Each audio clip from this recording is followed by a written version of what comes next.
A community divided. If the community has a faith-based ethos, then the schools should reflect that. Where religion clashes with the system. Now, is that okay to be gay?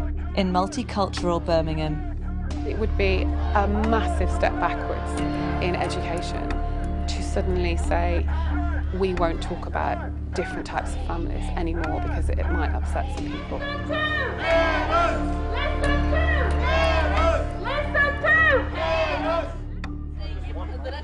It's home time at Anderton Park Primary School and another protest is about to start. Our children! Our choice! Head teacher! Step down! Our children! Our choice! Our children! Our choice!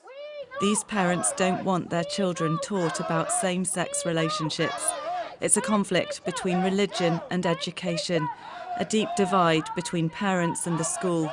Demonstrations have been going on for weeks. The mum on the megaphone, Rosina Afsar, has 2 young children. Our children! Our choice! Our children! The past was often difficult, but Monkey would not give up. My son came home with some homework. When I opened up the book to help him do his work, it was a book called The Princess Boy, I think it is, which was about a boy who wants to be a girl, who wants to wear dresses, who wants to have tea parties. So basically like transgender, and it was very much saying that it's okay to be that way, which was alarming for me. They're saying that it's okay to be a gay. It's okay to be a gay in their beliefs, in what they believe in, which we respect, because everybody's got a right to live how they want to live, how they want their life.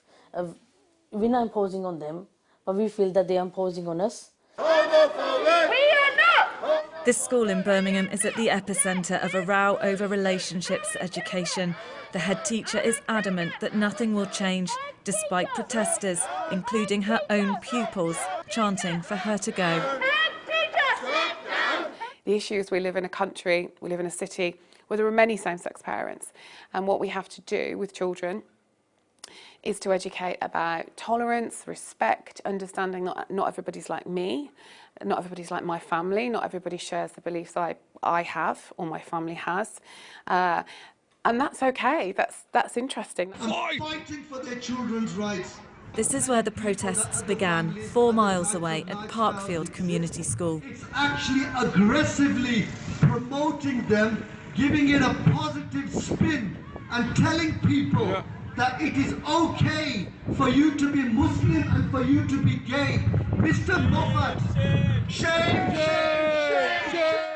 Their anger is directed at Andrew Moffat, the school's assistant head teacher, who's openly gay and the author of a programme of lessons called No Outsiders. The classes include books about same-sex parents. His work on equality has earned him an NBE, but he told me he recently received a death threat and now has to defend the classes to parents at his own school. I want to make very clear that No Outsiders is not sex education and never has been. And there is no reference to sex, to the sexual acts in No Outsiders. There's no books where there's bodies or bedrooms or No Outsiders is about community cohesion. The school has currently suspended the lessons to stop the protests. Talks between parents and teachers are ongoing. But from September 2020, relationships education is becoming compulsory in all primary schools, and parents will not have the right to withdraw their children. Aren't we lucky? That is what we're going to do, because we've got some extra time. This is a No Outsiders lesson being taught to 4- and 5-year-olds. So our story is called Mummy, Mama and Me. Mummy picks me up, up, up. Mama pours juice in my cup. The school in Cheshire is one of thousands already teaching that families come in many forms. Mummy gently combs my hair. Mama rocks me in her chair. Mummy packs a yummy snack. Mama rides me on her back. Pop your hands up if you spotted any of the things that we said we like to do with our family. During the discussion that follows, none of the children ask why there are 2 mums in the story. None of the children have actually noticed, but if they were to, we would just discuss the fact that yes, there are two mums in that family, but some of our families are made up in different ways, so we would then talk about how their families are made up. Danny is a gay dad whose daughter is a pupil here. It gives people the freedom to be who they are, and for my child to talk about her dad's. He's concerned about protests against the lessons in Birmingham. It's kind of reversing all of the work that's happened in the UK for the LGBT community. It's we've took massive steps with making marriage legal and stuff like that. So this really is damaging, and it's kind of backtracking the UK. Head teacher! Step down! Our children! Our choice! But these parents are not backing down. Inside, the head teacher showed me the form all parents signed when their children started at the school. So this is all about our ethos. There are many things here. We believe in British values, equality of gender, disability, sexual orientation, religious. We always challenge stereotypical views. How do you teach about LGBT issues? So the main message about LGBT are that many families are different. One thing in the eyes of British law is not better than something else. It may be in religious law. So some religious law may say it's not okay in our religion for two men to get married. We also talk to children about that. And so if we talk about two daddies or two mummies, we always say, you know, your mum and dad might think something different. That's okay. Talk to them. But Rosina is concerned her children will end up confused. I'm a Muslim. I've got a 6-year-old and I've got a 4-year-old. I don't teach my children at home about religion, let alone anything else. All they know is that we're Muslims. I don't teach them the nitty-gritty because they're too young to understand all that information. I don't teach them about what's right and what's wrong in regards to sexuality. Is it right, or is it wrong to wanting to be a gay or lesbian, or if you're a boy you can be. We don't have that conversation because I don't feel the need to have that conversation. My children don't come to me and ask, well, why is this a certain way? Because they're not exposed to it. At home they're not exposed to it. And at schools, I didn't think they were exposed to it. My concerns were, what is being taught at school? Is it going to contradict with what I believe, or how I would be raising my children? Homophobic! We are not! Homophobic! We are not! At the school! The protests are organised by her brother Shaquille. He doesn't have children at the school. A question of that you just said was, I'm not a parent yet. That I think is just a diversion, because as a member of the community, if there's more than one person who's concerned, I have a right to speak up as a British citizen.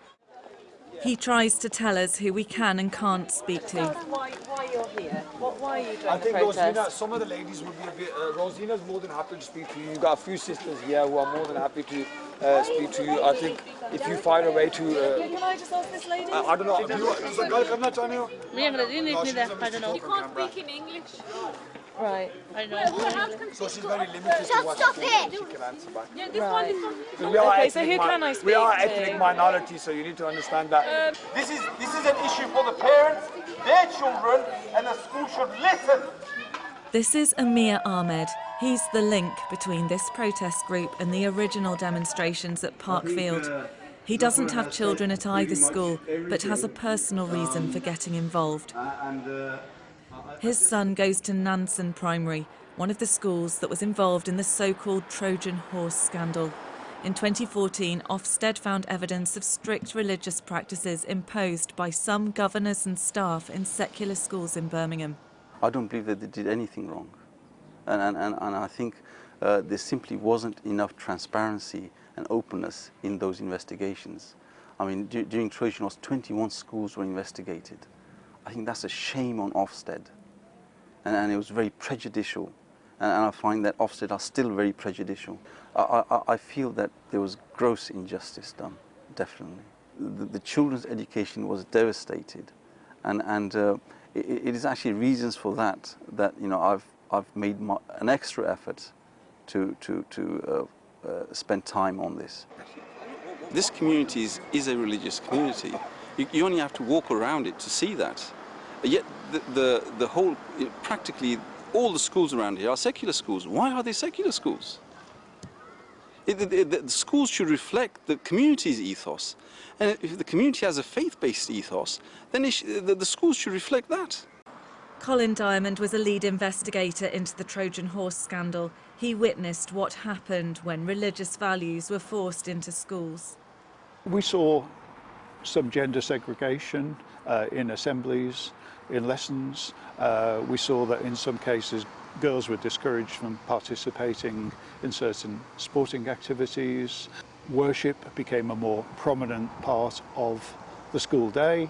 Many people within the community still never really fully understood what happened back in 2014 and 2015. And now, in 2019, we've had a whole set of issues emerged around teaching of relationships and sex education. It's almost as if it's kind of rekindled what was happening back in 2014. Concern has spread beyond Birmingham. So this is the actual material, and you can go online and you can Google these. This footage posted on social media shows a meeting in Manchester where teaching about LGBT relationships was described as their Trojan horse. Teachers are seeing evidence of an organised campaign across the country. So what we've got here is a selection of posters that are appearing in schools' communities, so encouragement for parents to go along to meetings at which the misinformation is being sown throughout the community. Letters from parents, many of them downloaded templates from protest websites, are being sent into schools. We've got reports of over 50 schools now in 7 different local authorities that have receiving these letters, both within the Muslim community but also in Christian faith schools, Church of England schools, for example, and on a number of letters which are more personalised, quite some threatening letters and correspondence. Those who have had to personally reconcile their faith with their sexuality say it can be done. All these protests, for me, growing through the era of the 70s and 80s, it is harking back, so many years when we should be looking forward and saying, whether you're LGBT or Muslim, it's okay, we accept you for who you are. We are not homophobic! We are not! There are strong feelings on both sides. We want somebody to come and at least listen to us. How to reconcile religion and education.